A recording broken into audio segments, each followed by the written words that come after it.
Hello students, आज हम बात करने वाले हैं इस वीडियो में जामिया 11th एंट्रेंस की प्रिपरेशन कैसे करें। तो जब हम किसी भी एंट्रेंस प्रिपरेशन के बारे में सोचते हैं तो सबसे पहले हमें ये देखना होगा कि कितना मार्क्स हम स्कोर करें तो हम सिलेक्टेड लिस्ट में आ सकते हैं, और कितने मार्क्स का पेपर होता है और कितना टाइम मिलता है हमें अटेंड करने के लिए। तो जामिया 11th एंट्रेंस का जो पेपर होता है वो टू आवर्स का होता है और हमें 100 क्वेश्चन सॉल्व करने होते हैं। और जामिया 11th एंट्रेंस में हमें सिलेक्टेड लिस्ट में आने के लिए कितना मार्क्स स्कोर करना होगा, सबसे पहले बात ये हो जाती है, हमें ये देखना चाहिए कि कितना मार्क्स स्कोर करें तो हम सिलेक्टेड लिस्ट में आ जाएंगे। तो सबसे पहले हम यही देख लेते हैं। तो अभी ये 2021 और 22 सेशन का ये कट ऑफ है। आप देख सकते हैं जामिया बॉयज का जो साइंस का कट ऑफ गया है वो जनरल कैटेगरी में 82 गया है, मुस्लिम का 81 गया है। ये आप जनरल कैटेगरी का देख सकते हैं, इसमें कैटेगरी वाइज दी है ओबीसी, मुस्लिम वीमेन और जेके केएम, ये सारी कैटेगरीज वाइज आप देख सकते हैं। ये बॉयज का है। ओके स्टूडेंट्स, उसके बाद हम ये देखते हैं ये गर्ल्स का 78 जनरल, 77 मुस्लिम, 1 मार्क्स का डिफरेंस है जनरल और मुस्लिम में। इस तरीके से ये आप देख सकते हैं। तो हमें ये पता चल गया कि जामिया 11th एंट्रेंस की प्रिपरेशन करने के लिए कम से कम हमें बॉयज कैटेगरी में 82 और गर्ल्स कैटेगरी में 78 स्कोर करना होगा।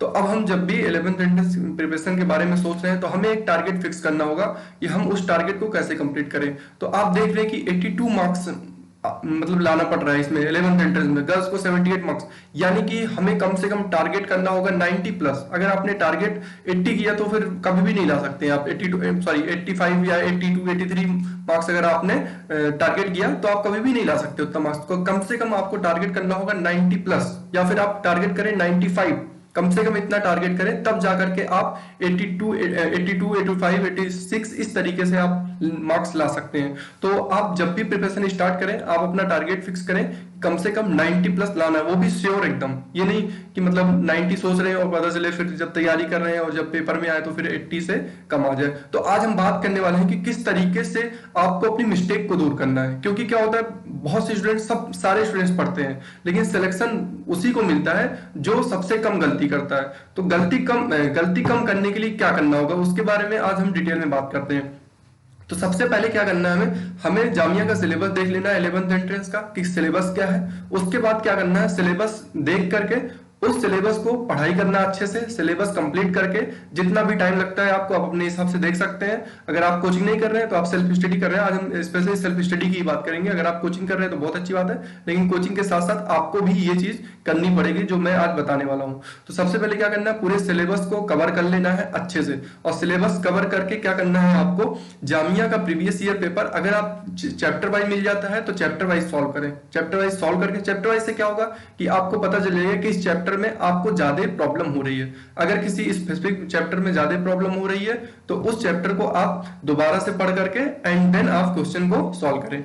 ठीक है, ये आपको पूरा करना है, क्वेश्चन सारे चैप्टर वाइज सॉल्व करने हैं, और आपको देखना है जीके, इंग्लिश, मैथ, साइंस, सारे ये सब देखना है कि हमें कहाँ पे वीक पॉइंट हमारा कहाँ पे है और हम कितना स्कोर कर पा रहे हैं किस चैप्टर में। और जब ये सारी आपकी पढ़ाई अच्छे से हो जाए, आपको लगता है कि अब मुझे कॉन्फिडेंस आ गया है, तो फिर आपको क्या करना है कि Jamia previous year paper year wise लेना है, और आप किसी भी स्पेसिफिक ईयर का पेपर ले करके आप उसको सॉल्व करें।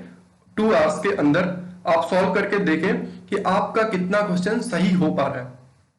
और आप देखेंगे कि जब पहला पेपर आप करेंगे तो हो सकता है आपके 60 नंबर आए या 70 मार्क्स आए, और हो सकता है पहले पेपर में आपकी कम से कम गलती हो सकता है 30 क्वेश्चन में गलती हो गई हो या फिर 20 क्वेश्चन में गलती हो गई हो। तो आपको ये करना बहुत जरूरी है कि आपको पेपर जरूर सॉल्व करना। अगर आपने पेपर सॉल्व नहीं किया घर पे और अगर आप डायरेक्ट एग्जाम हॉल में चले गए तो फिर आप बहुत कम चांस आप सेलेक्ट ही नहीं हो पाए, क्योंकि आपको पता ही नहीं चला होगा ना कि आपने गलती कहाँ पे की है। तो आपको क्या करना होगा, जब भी आप प्रिपरेशन कर रहे हैं तो आप ये जरूर करें कि अपने गलतियों को रोकें कि आप गलती कहां पे कर रहे हैं। जो सिली मिस्टेक होते हैं उनको कम करना है। आप अगर मिस्टेक्स को रोक लिए तो सिलेक्ट हो जाएंगे, क्योंकि सारे स्टूडेंट पढ़ते हैं, लेकिन फिर वही होता है कि 1-2 मार्क्स से रह जाते हैं या फिर 5 मार्क्स से रह जाते हैं, और रह कौन जाता है, जो गलती कर देता है एग्जाम में।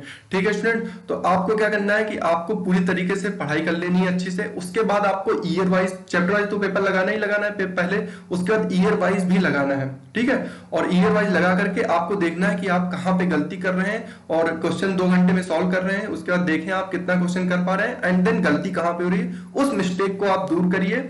और उसके बाद अगर आप सेल्फ स्टडी कर रहे हैं, मतलब आप कोचिंग नहीं ज्वाइन कर पा रहे हैं, तो आपको क्या करना है, आप कहीं पे देखिए कि क्या टेस्ट सीरीज कोई 11th एंट्रेंस की है, अगर कोई प्रोवाइड करा रहा है तो उस टेस्ट सीरीज को जरूर ज्वाइन करें। उस टेस्ट सीरीज को ज्वाइन करने से क्या होगा कि आप अपने आप को हमेशा डे टू डे देख पाएंगे कि आप कहां पे स्टैंड कर रहे हैं और उस जितने नंबर ऑफ स्टूडेंट्स हैं उन स्टूडेंट्स में आप कितना रैंक ला पा रहे हैं और कितना स्कोर कर पा रहे हैं। इससे आपको पता चलता रहेगा डे टू डे कि मतलब डेली टू डेली आपको कि कितना मार्क्स आपको लाना है और कितना मार्क्स अभी आ रहा है। उस तरीके से आप अपने आप को इंप्रूवमेंट कर सकते हैं। लेकिन अगर टेस्ट सीरीज नहीं भी मिलता है तो आप अपने रूम पर ही OMR सीट लेकर के क्वेश्चन पेपर लेकर के सॉल्व करके देख सकते हैं कि कितना क्वेश्चन आप अटेम्प्ट कर पा रहे हैं और कितना सही हो रहा है, और उस तरीके से आपको इंप्रूव करते रहना है।